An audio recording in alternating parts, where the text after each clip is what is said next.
Eh bien, Monsieur le Président, Madame la secrétaire perpétuelle, Monsieur mon cher ami vice-président, cher Denis Jérôme,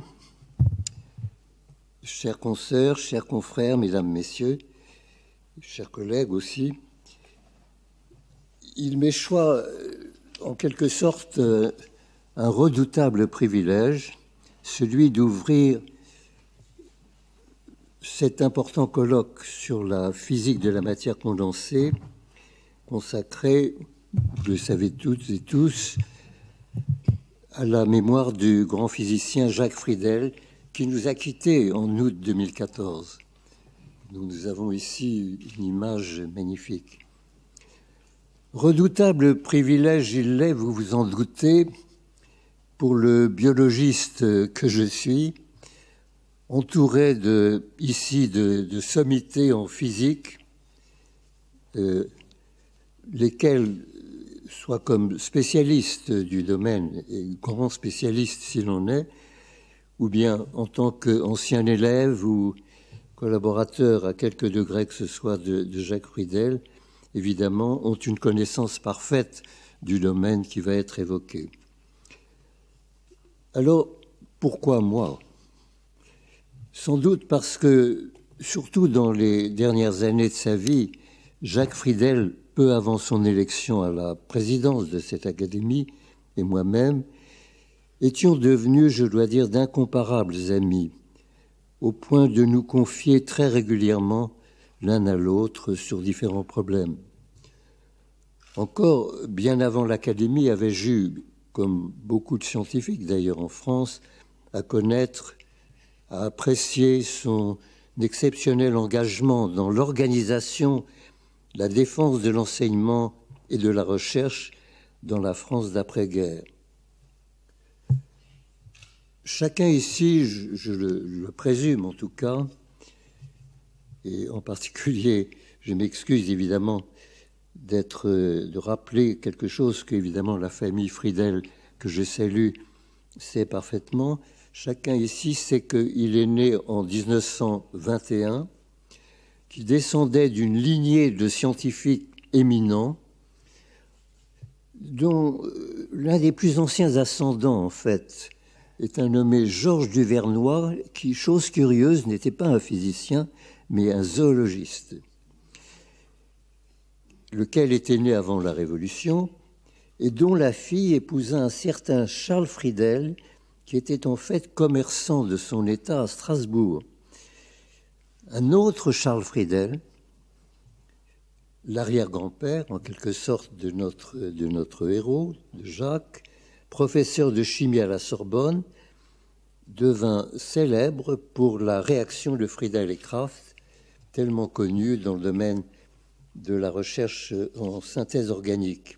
C'est son fils, Georges, qui s'est illustré en tant que cristallographe et pionnier dans l'étude des cristaux liquides, tandis que le propre père de Jacques Friedel, Edmond, un géologue, devint directeur de l'école des mines, comme probablement chacun ici le sait. En somme, comme l'a écrit Christian Marbach, les Friedel ont été et sont une de ces dynasties industrielles ou scientifiques, souvent alliées entre elles, qui ont marqué le développement de l'Alsace en sachant affronter les vicissitudes technologiques ou sociales. Dans son enfance, qu'il passe bien sûr à Strasbourg, et jusque vers l'âge de 10 ans, Jacques Friedel développe son éducation aux côtés de sa mère et d'une de ses tantes, lesquelles l'orientent, chose intéressante,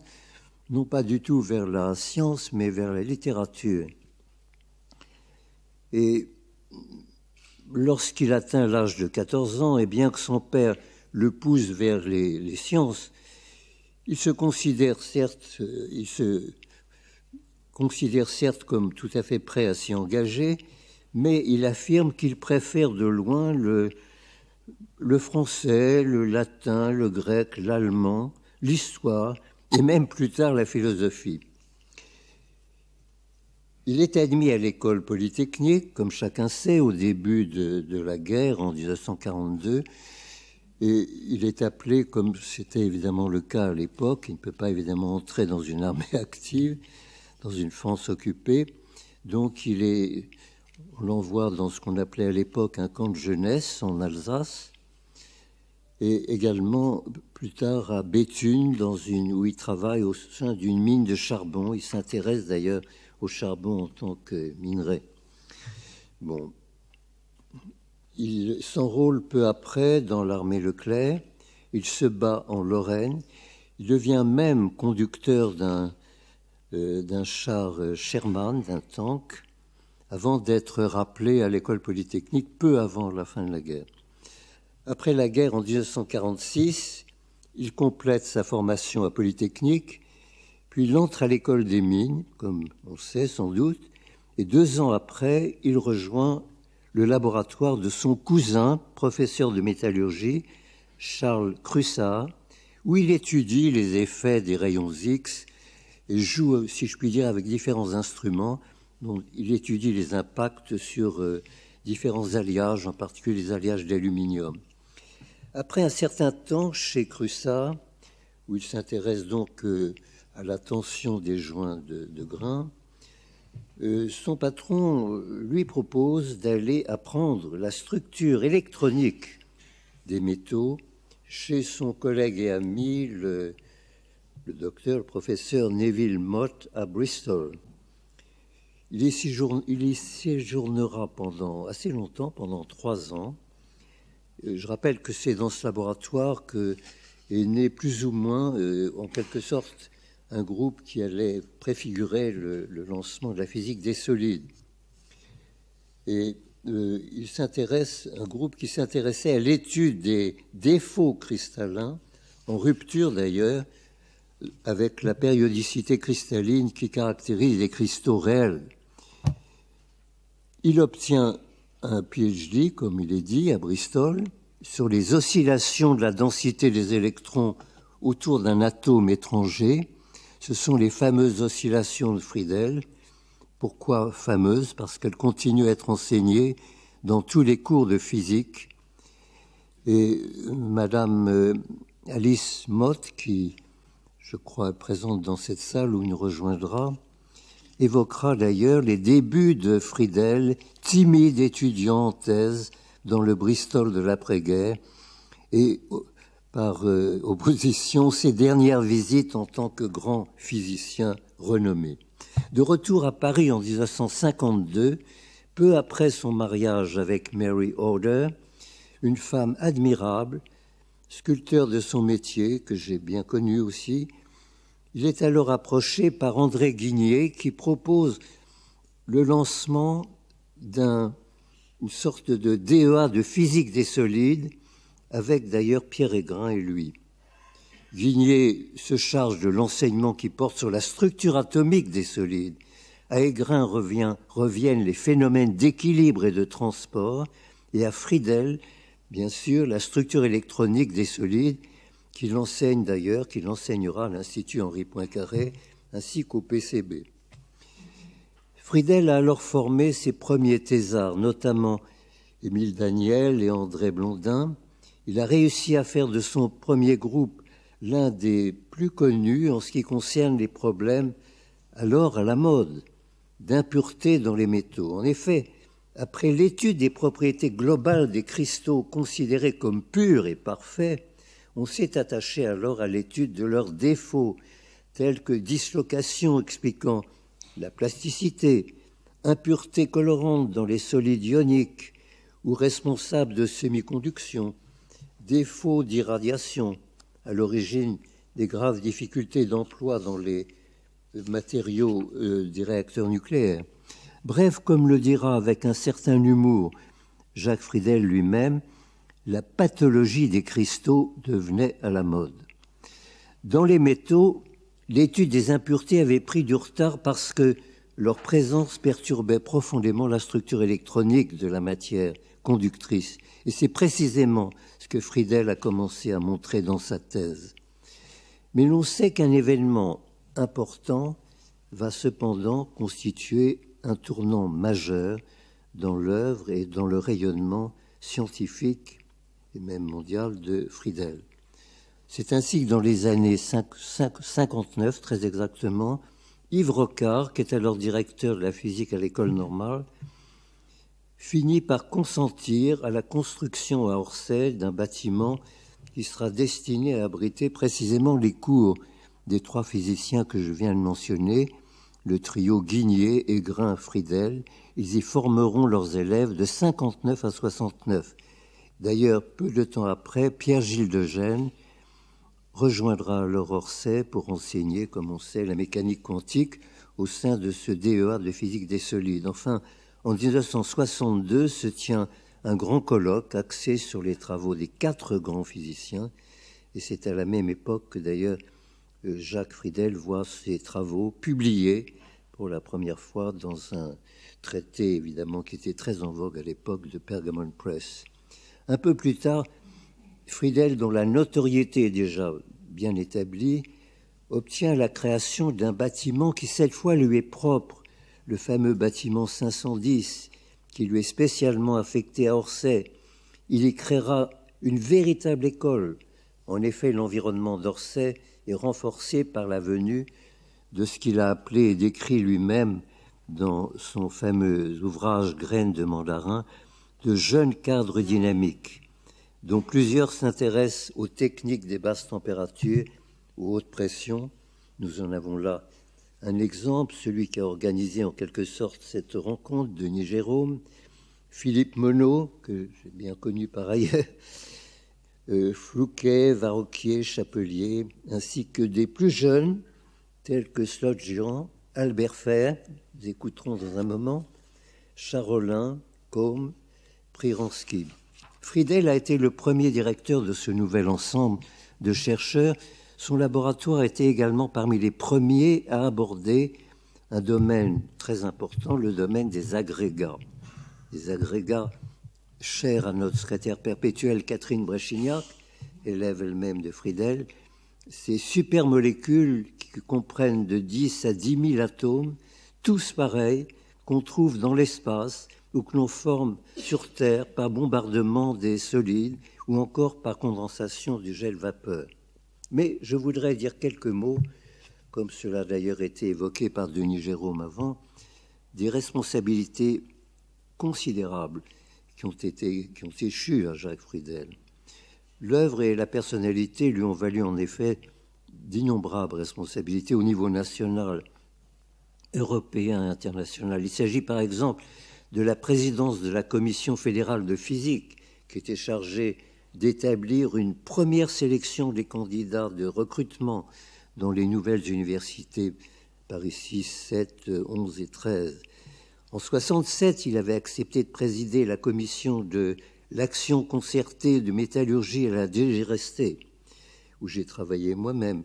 Il s'était employé à stimuler l'enseignement et les recherches sur les matériaux, ce qui devait d'ailleurs déboucher sur la création de très nombreuses maîtrises de sciences ainsi que de DEA. En 1970, il préside au CNRS la commission de physique des solides. Il anime une ATP sur les surfaces. Il sera également nommé par Jean-Pierre Soisson à la commission du comité consultatif des universités. Enfin, en 1978, il figure au nom de ceux que l'on appelle désormais les sages, c'est-à-dire les membres du comité consultatif de la recherche scientifique et technique, un comité de haut niveau qui comprend 12 membres, comme il se doit, enfin du moins dans les débuts, parmi lesquels des chefs d'entreprise, des administrateurs, des universitaires. Il en a d'ailleurs assumé, bien sûr, la présidence. En 1981, avec l'arrivée de François Mitterrand, la nomination de Jean-Pierre Chevènement comme ministre de la Recherche, une période que j'ai personnellement assez bien connue, il lui a été demandé, à lui comme à Claude Cordon, d'animer un groupe de réflexion sur le personnel de la recherche. Et ce groupe a fait un travail très intéressant et en quelque sorte avant-coureur de beaucoup de réformes, puisqu'il a été l'un des premiers, et Jacques Friedel en particulier dans le groupe, à proposer une sorte de rapprochement de l'enseignement scolaire et de l'enseignement universitaire. évidemment, ce qui était évidemment très, très en avance sur le temps, l'époque, à ce moment. Friedel a joué également un rôle important dans le cadre, on l'a dit, du développement et de l'installation des grands instruments, Lao Langevin de Grenoble, Max Planck à Stuttgart. Il a présidé le comité de microscopie électronique à haute tension de l'ONERA. Il est également intervenu dans la création du LUR, le fameux laboratoire consacré à l'utilisation du rayonnement synchrotron, que les biologistes moléculaires connaissaient bien d'ailleurs. Il a eu de nombreuses distinctions. Elles ont été évoquées brièvement, je ne peux pas entrer dans les détails, mais il y a eu, tout le monde le sait, la médaille d'or du CNRS, le prix Olvec, la médaille d'or d'Acta Metallurgica, la grande médaille de la Société de métallurgie, le Honeywell Award de la Materials Research Society, etc. Il a été membre de nombreuses académies étrangères, la Royal Society, la National Academy of Science, les académies belges, brésiliennes, allemandes, la Léopoldina en particulier. Il a présidé la Société européenne de physique, j'en passe, si j'ose dire, et des meilleurs. Mais j'en viens à nos liens particuliers à l'Académie des sciences. Friedel a joué un rôle important, notamment au comité académique du développement de l'Académie des sciences. Et il a participé très activement à la fondation, à la création de l'Académie des technologies, en particulier au début du millénaire. Mais de toute évidence, c'est l'Académie des sciences qui nous a considérablement rapprochés, lui et moi. Il en était devenu membre en 1977 et sa notoriété lui avait valu d'en être élu président entre 92 et 94. Pour ma part, ayant été élu membre en 1979 et secrétaire perpétuel entre 91 et 2001, nous avons donc eu maintes occasions de nous croiser et même de travailler ensemble. Je dois dire que les débuts ont été un peu difficiles. À peine élu président, il me convoque dans son bureau pour me faire en quelque sorte la leçon. Il avait appris que je continuais à enseigner au Collège de France, que j'avais gardé de nombreux liens de recherche à l'Institut Pasteur, et pour lui, je devais tout mon temps, sans exception, à l'Académie. On retrouve bien, en effet, le tempérament entier et catégorique de notre héros. À cela s'ajoutait le fait que je n'étais pas physicien et qu'à ses yeux, la biologie, ce n'était pas tout à fait une science, que les biotechnologies lui apparaissaient un peu dangereuses, en tout cas hasardeuses. Je lui ai tenu tête, gentiment, mais nous avons discuté abondamment et je proposais à l'époque l'organisation à l'Académie de séminaires consacrés aux relations de la physique et de la biologie. Et il a accepté, et cela a contribué à nous rapprocher. Alors, je dois dire que il a été... Bon, il a fait beaucoup de choses au niveau de l'académique. Je n'ai pas le temps, évidemment, sur lesquels je ne peux pas entrer en ce qui concerne les détails, mais il a participé notamment durant ses mandats de vice-président puis de président à, disons, tout un grand nombre de domaines scientifiques et techniques qui lui étaient propres, concrétisés par une série de rapports, matériaux du nucléaire, métallurgie, fluides colporteurs pour les réacteurs à neutrons, démantèlement des installations nucléaires, etc. Mais il a également créé de grandes tribunes de discussion et conçu des rapports très importants sur diverses questions de politique générale au plan scientifique, d'ingénierie, ainsi que de perspectives éducatives. On lui doit aussi plusieurs articles de fond dans les comptes rendus de l'Académie des sciences. Le dernier en date, d'ailleurs, étant co-signé avec le haut-commissaire Bréchet et Robert Dautrey, sans doute ici présent, concernant le contrôle de la dispersion des produits radioactifs, article qui vient d'ailleurs à peine de sortir. Peu à peu, nous nous liâmes d'amitié. Mary, son épouse, se rapprocha de la mienne. Nous fûmes souvent invités chez eux, rue Jean-François Gerbillon, à Paris, et dans sa maison de campagne, en Bourgogne. Il vint dîner chez nous très souvent. Nous échangions de fréquents messages manuscrits, Tantôt, il s'agissait de problèmes qui se rapportaient, par exemple, à la physico-chimie des micro-organismes, tels que les bactéries ou les virus. Il s'intéressait à la manière dont ils arrivaient à renfermer dans un espace très petit, un nombre énorme de protéines, par exemple.